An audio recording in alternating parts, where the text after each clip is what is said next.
3, 2, 1. Welcome back, everybody.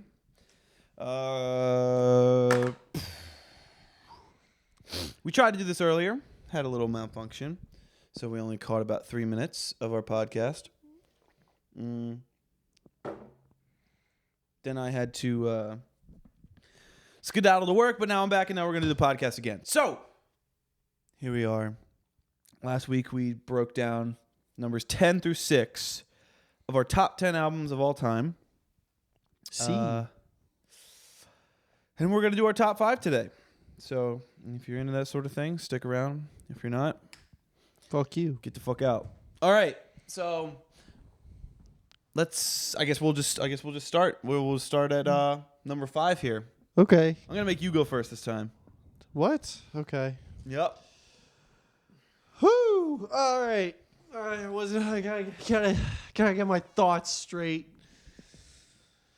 Haven't thought of this before or spoke on it yet, ever. Number 5 is Abbey Road by the Beatles. Woo! Lovely choice. Yeah.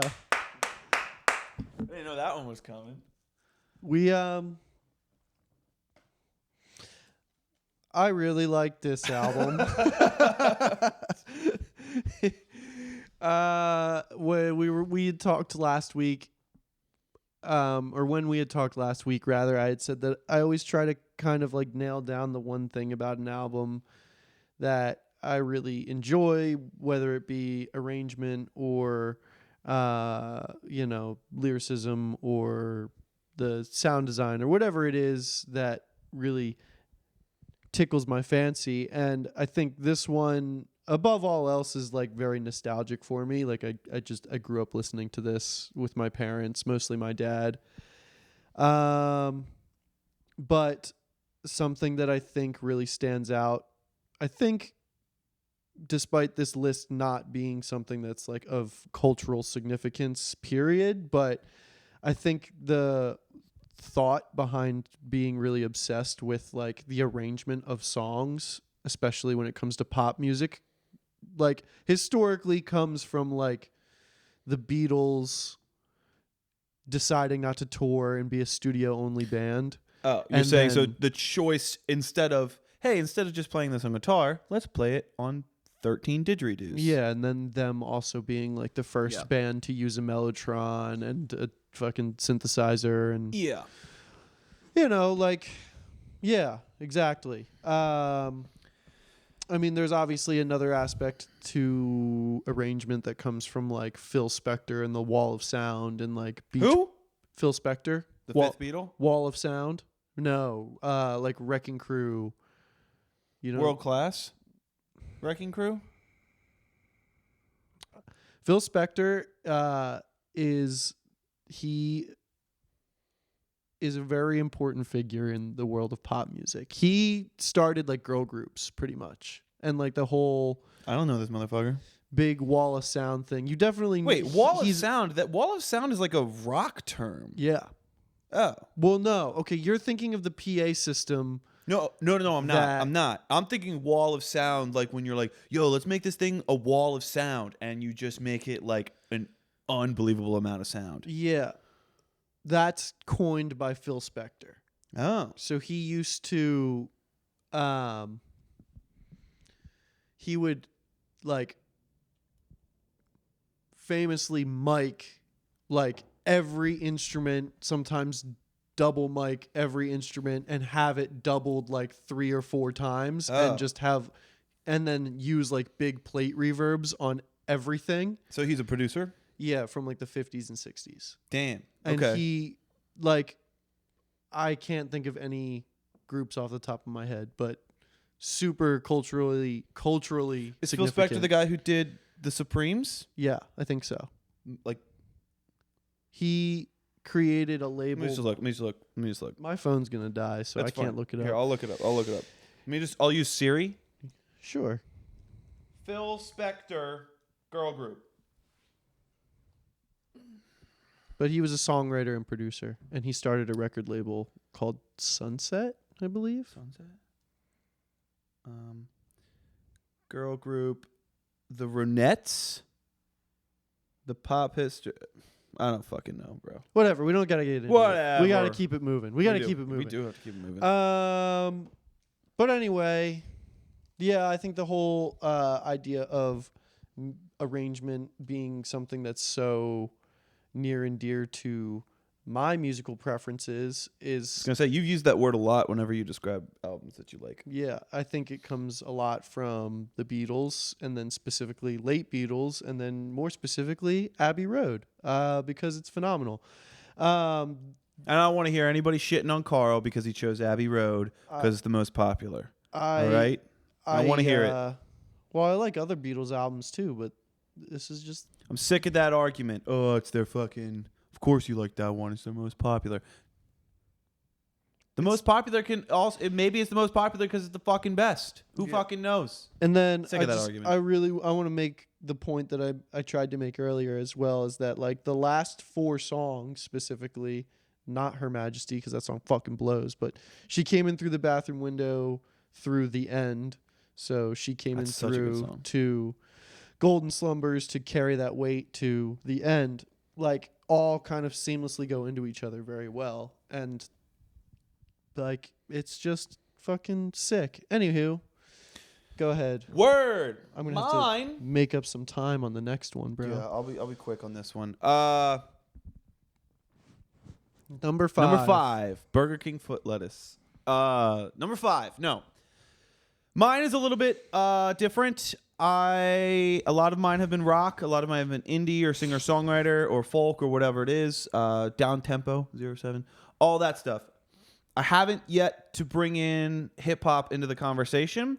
I'm not big into hip-hop and rap. It's not like my number one thing, but I do listen to it a lot, and I used to listen to it a lot. So I chose an album that I think is a hip hop record, but I think this record surpasses hip hop as a whole. I think this is just flat out like one of the best just albums, just music out there. It is To Pimp a Butterfly by Kendrick Lamar. Woo! Great record. Great record. So one of the reasons I chose this is I spend a lot of time when I'm enjoying music, in headphones or in my car in solitude, using the music as like a vehicle into my own emotions and own life. A lot of the times I will listen to a song and it will remind me of a certain time of my life, or it'll make me feel, it'll match my current mood or something like that. This is not one of those records. This is a record that really takes me out of myself fully and immerses me into Kendrick's point of view. Now, I think Kendrick Lamar is one of the best storytellers of all time. And I think that's very apparent in things like Good Kid, Mad City, where it's like, here's an actual story, right? You know, it's like a little more of like a movie kind of idea. But To Pimp a Butterfly, yeah, it's not like a chronological story, but the way he uses just the way he pulls me into his point of view really, really shocks me. And it's very interesting for me to dive and try to walk a mile in his shoes through that album. And I can hear a lot of emotion behind it. It's a pretty dark album. Like a lot of the stuff that he talks about is fucked up. And it's always just been a record that I can take a long time to just kind of sit with. It's like a math problem.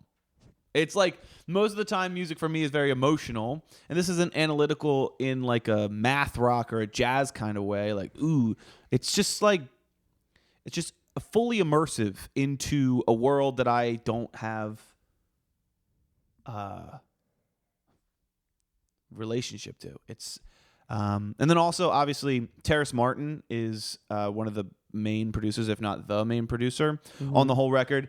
He's fucking fantastic. Thundercat, and then you said Robert Glasper wrote something, right? Yeah. How much a dollar cost? Mm-hmm. So I also think this record had such an impact on me because I started getting into hip hop and rap with this album, coming off of listening to a lot of jazz and a lot of like new jazz and like Thundercat and stuff like that. So it just ended up being this perfect storm.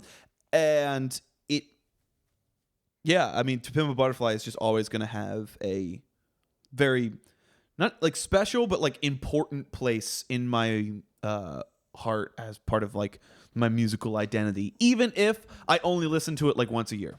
To Pimp a Butterfly tour, Kendrick played the Troc. That's fucking wild. That would have been sick, dude. The Trocadero is, I think it's gone now. Gone, It was tiny. Not tiny. It was big. It's like a 550 cap room or something like that. Maybe 1,000 people. Yeah, but come on. All right, Now son. he sells Rapido. Number 4 is This Old Dog by Mac DeMarco. Mac DeMarco. Oh. Great record. I like this album Period. because it's good.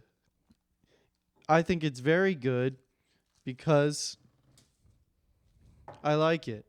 I think that this album was very critical into like how I started listening to music, as far as like letting music influence the way that I wanted to make music. Like when we were doing Olympic Formal, when it was you, me, and Jake, so much of it was like just jamming with each other. Yeah. And when I think I decided I wanted to start trying to make music in its entirety by myself was right when I kind of like flipped and turned into a Mac DeMarco fan. And it was right when This Old Dog came out.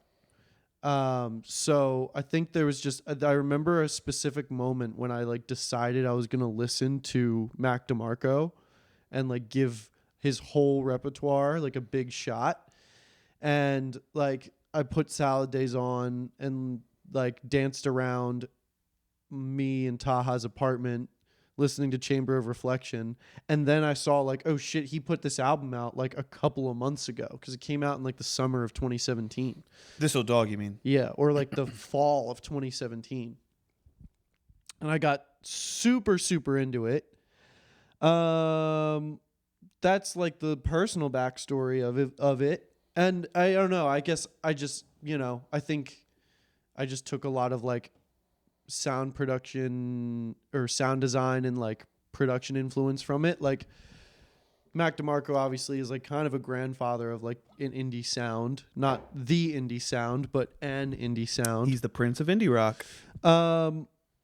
And for me, I think that this album kind of nails like every version of Mac DeMarco that there is in one album. Like there's some electric guitars on it and they get weird and chorused and vibratoed sometimes, but there's also acoustic guitar and there's drum machines and there's real drums and there's synthesizers and it's great. And for me, it's definitely his best album, but yeah, I don't know. I think, and then I'll just make a quick, concise last point. I just think that the chord choices throughout the entire album are fucking sick. He writes very simple chord progressions, but they're so cool, and the voicings are so cool. And like just playing through the songs on this album and looking them up online is so fun because you can like teach yourself so much about guitar. Mac DeMarco. Sick. Mac DeMarco is like the perfect example. What I love about his guitar playing, specifically in his rhythm, is he's like perfect example of what. Maybe someone would take offense if I ever said this, but like he's the perfect example of what like guitar lessons could do for you. Like I know he said he took guitar lessons, and like he's very cowboy chord, move the fucking capo up and down, and he doesn't play anything. His fingers aren't like a flamenco player where he's like all twisted up. He's just playing simple chords, but he plays them fucking perfectly and so tastefully. So Mac DeMarco has a very, yeah, I agree with that. I'm not going to talk too much about Mac DeMarco because maybe a Mac DeMarco album might be in my top 5 here coming up in a minute. Who knows? Who knows? But cool. If Here Comes the Cowboys in your top 5, I'm going to be fucking pissed, dude. That's fucked up. Here comes the cowboy. It's not. I'll tell you what number are we on? 4. We're on 4. Oh shit. We better kick it into high gear here. All right, here comes. Boom! Kicking into high gear. Number 4 on my list. I don't want to hear any judgment. All right? I don't want to hear any judgment. I'm all about the music. I'm not about tabloids or separate the artist and the artistry from a personality, okay? I didn't pick a canceled person. I didn't pick R. Kelly. I picked someone who some might consider a guilty pleasure. I do not. I don't give a fuck. I chose for my number 4, Born and Raised by John Mayer. Woo! Now, John Mayer, I think a lot of people who first get into when they first get into guitar, a lot of people when they first get into it, they have like a John Mayer phase. Because John Mayer is a modern day fucking Hendrix or whatever. He's a great guitar player.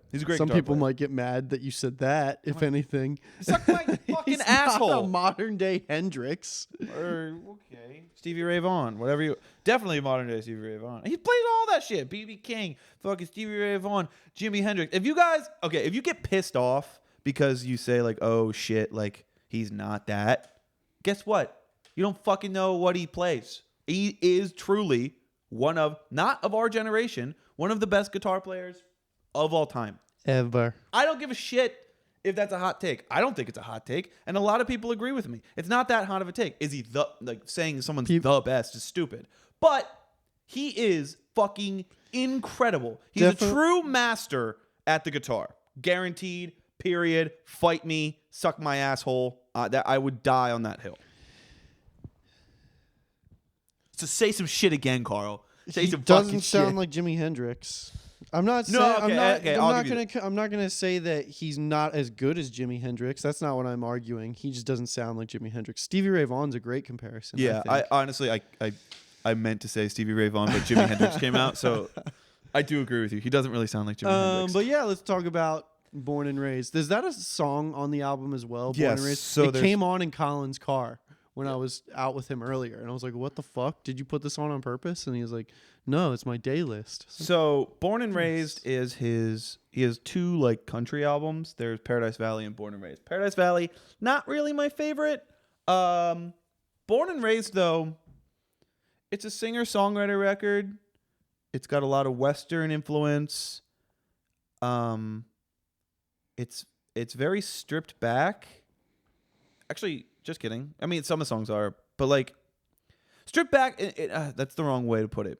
It doesn't have a huge pop appeal in a lot of its parts. There's songs like "If I Ever Get Around to Living" that like doesn't have like it has no verse, chorus. It's just like 5 different choruses. Is this the Montana album, Born and Raised? That's Paradise Valley.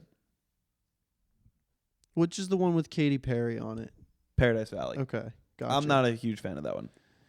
But yeah, fuck that album. So, some of the song structures aren't normal, like John Mayer pop tunes. But then also, he has songs like Something Like Olivia, which this is a hot take. I know people will get pissed off about that. I think Something Like Olivia, it's a blues tune. It should be like it very well could be like a blues standard kind of thing. Similar to like Call Me the Breeze or fucking Crossroads. I think Something Like Olivia is that well fucking written. I do. I believe it. I think it is like a perfect tune. I believe it. I believe it. It's a tune. I use the word tune with this record a lot because that's what John Mayer likes to do. He likes to make tunes. Like something like Olivia. That's a tune that someone could like change it, but it's still perfect. You know what's an because it was just album of, written. Its bones are so good, and yeah, I fucking love this record. It's great. There's a lot of lyrics on it that really hit my heartstrings there. I'm like, in the song Born and Raised, John Mayer's talking about growing up. I guess, maybe this has something to do with it. Maybe I was listening to it in a transitional phase of my life. One of these days I'll be born and raised. Such a shame to grow up lonely. John Mayer getting real honest about his life and stuff like that. It's just good, man. It's a good fucking record. And then also a lot of the choices that he makes, like there's this one solo that he uses, and it's usually just like fucking minor pentatonics, like blues stuff, and he's adding these like crazy dissonant notes, and the guitar is all fucking chorused and distorted and kind of little Beatlesy even, dare I say. Whoa. Yeah. So John Mayer's Born and Raised. That's my number 4 album. Guilty pleasure? I think not. I think it's fucking good. You feel no guilt. I feel no guilt. Number 3, Trace, is Lonerism by Tame Impala. Shocker from Karl Williams, everybody. It doesn't get any more surprising from here on out. This album, for me personally, is probably the most entranced by music Entranced. I've ever gotten.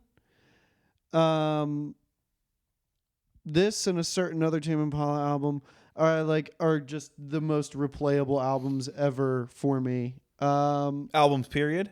Just like replayable, period? Yeah. Like, I could listen to this over and over and over again. Haven't been as of recently, but that's not to say that I'm sick of it. It just hasn't been the vibe for me recently. I think that Kevin Parker is a mastermind at building a track list of his own songs. Like, I think that of these songs, if you took the 13 songs that are on Lonerism, 12 songs, there is no better way to arrange them than the way that he has them arranged. Interesting reason to like the album. That's interesting. I like that. And he does a really good job, like, taking an idea and letting it be what it's going to be. Some songs are 5 minutes. Some songs are a minute and a half. Some songs are 7. And the way he like takes the shorter ideas and uses them to like break up the albums are really, really cool, I think. And Lonerism is no exception to that. It's fucking perfect. I love the way that it's set up. Other than that, like I just think that the way it's mixed is like really, really cool. You like that drum tone? You like that like single overhead fucking like room tone? Yeah, I think that, yes, I do. I used to not as much, and then I started looking at it as, okay, like they're not trying to get like this clean tone, like sample replaced sounding drums. Yeah. Like, the fucking transients are long as fuck. It's overcompressed, and it sounds like it's fucking driven and saturated, and it's like crazy. And for everybody who doesn't speak music, Karl just said the drums sound like ass, but it's cool. Yeah, and they're distorted as fuck, mate. And yeah, I mean, the drums they hit hard, not in a way that like an 808 will like hit really hard in like a modern like pop or rap song, but like they're just like angry sounding. And then he has like these beautiful fucking psychedelic guitars and synths and everything over top of it, and obviously his voice gets like really washed out, but in a really cool way, and it's awesome. I love that record. The latter half falls off for me. I think it's a The bump. latter half, Elephant is the third to No. last song on the album. Okay, it is. Third or fourth. Yeah. Okay, I don't like the way it ends. What? Sun's coming up? Yeah, it's kind of a bummer of an ending.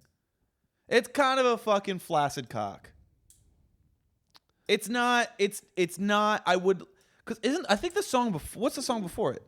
Nothing that. that has happened, I believe. No, that's a lie. That one's like, I don't know. It's an example. I do understand. I feel like a lot of albums do that. Where Yeah.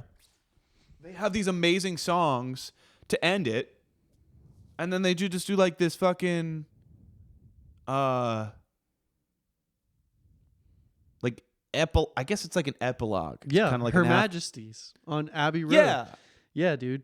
It's just like kind of a bummer. I don't mind Sun's coming up because I actually like the song a lot. Like It is a nice song. The piano section when he's singing is really cool. I don't think it needed the 3-minute guitar outro. That's why. I'm sorry. Okay, if it was just the little thing, it's so long. Yeah, it's a long thing. And I get it. Kevin Parker's fucking on acid and be like, this is sick. And I agree. If you're on acid or stoned, it's sick. And if you're just like letting it ride, but like, Yeah. sometimes I like my albums to like hit, you Yeah. know, and I want it to end on a bang. Yeah. Sometimes. Mm-hmm. Cool. I'm gonna do a quick commercial break. 3, 2, 1. And we're back from the commercial break. Okay, my number 3 album of all time.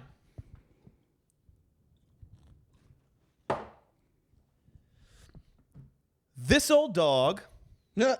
by Mac DeMarco. Demos. Ah. Mac DeMarco's This Old Dog Demos. I think it's better than the original. So if you don't know, Mac DeMarco released a record, and then like a year or two later or whatever it was, he released the demos for that record.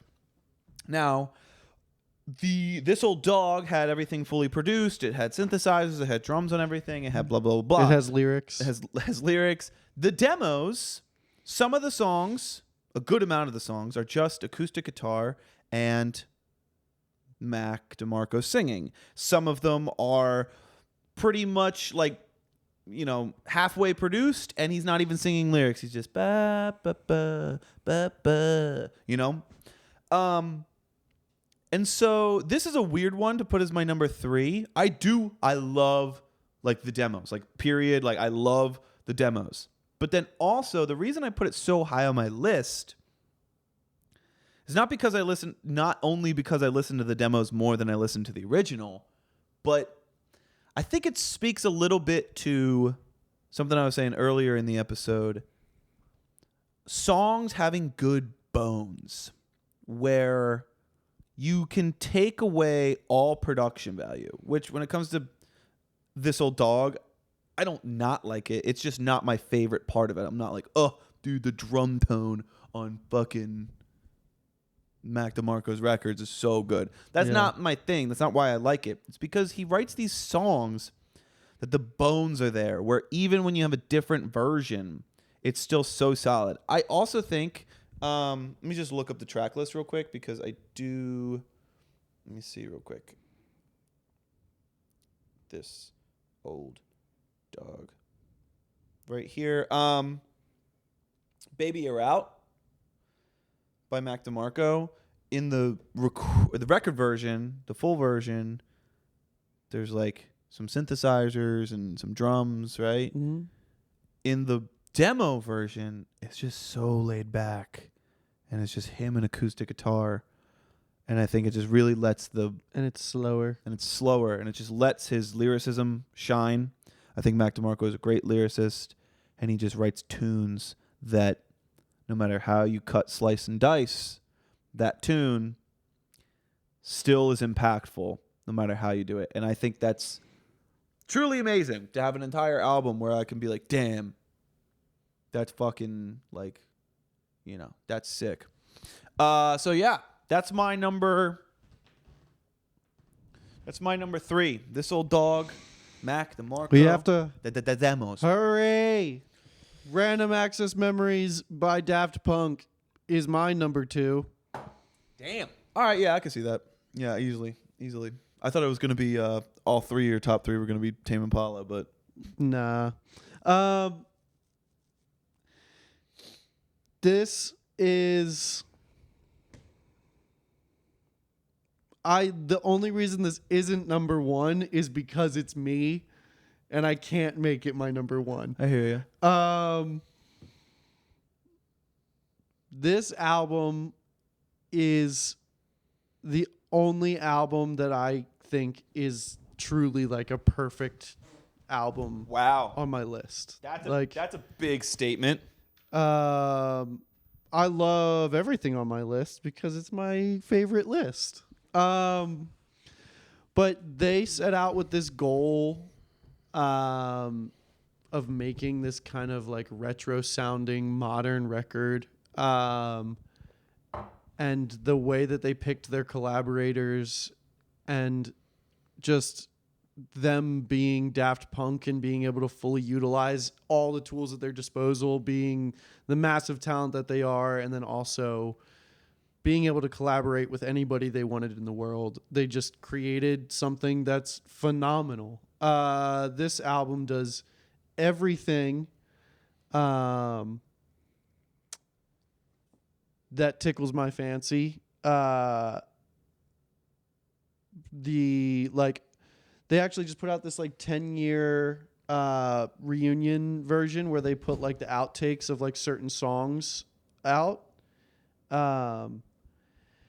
And a lot of it was like just like orchestra outtakes, and it's phenomenal. Like, I don't know. It's just amazing. It's a great record. Funky, it's dancey. There's also like some ballads on here that are amazing. There's this one song,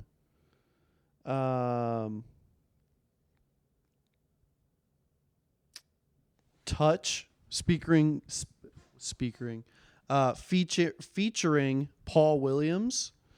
That's like your last name. Yeah. The singing is so like Broadway and like theatrical, and I don't know. He loves it. It's amazing. It's a great record.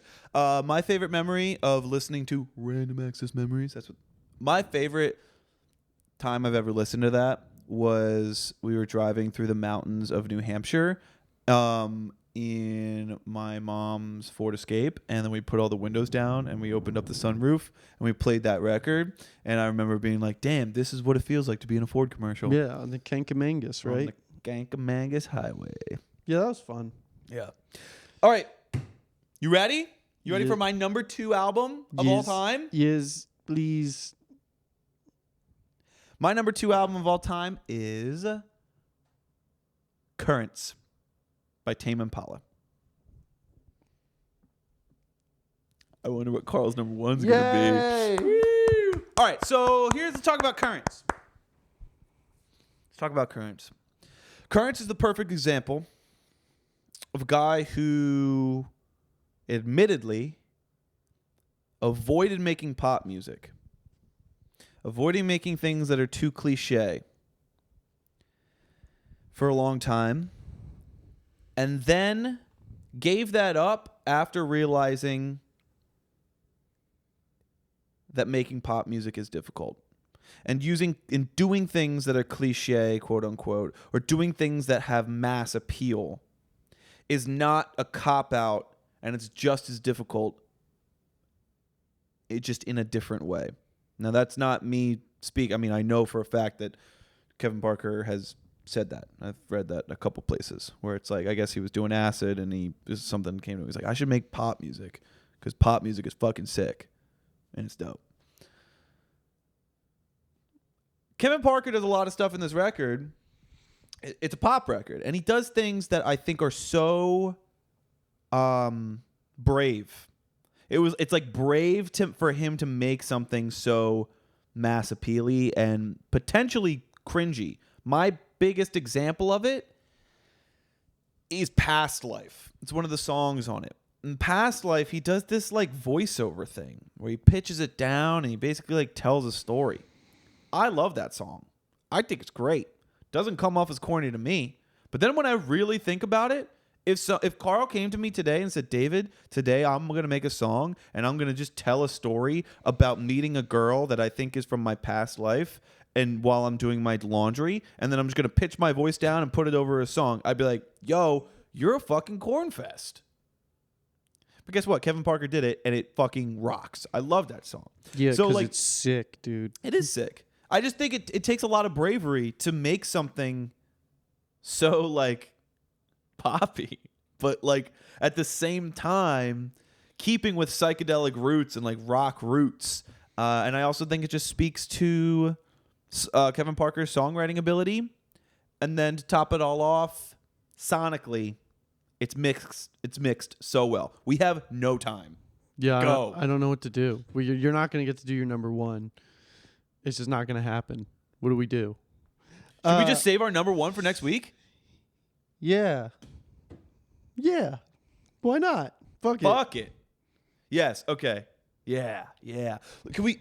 Okay, we have like 1 minute. I'm gonna get some honorable mentions. Go ahead.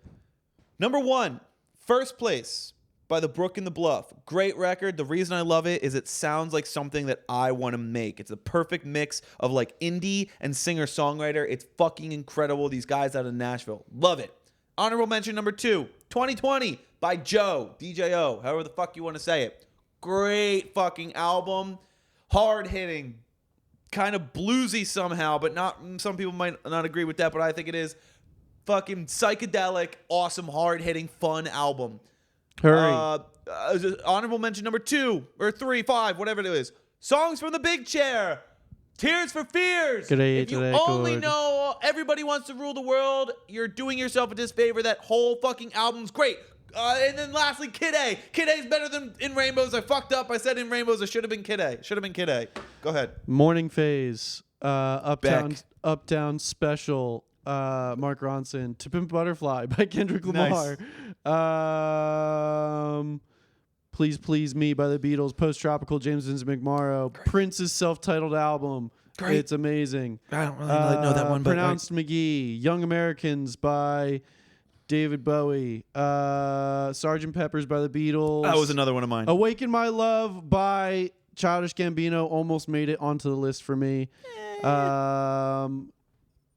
And we're done. That's it. We're gonna cut. Yeah. See you guys next week for number one.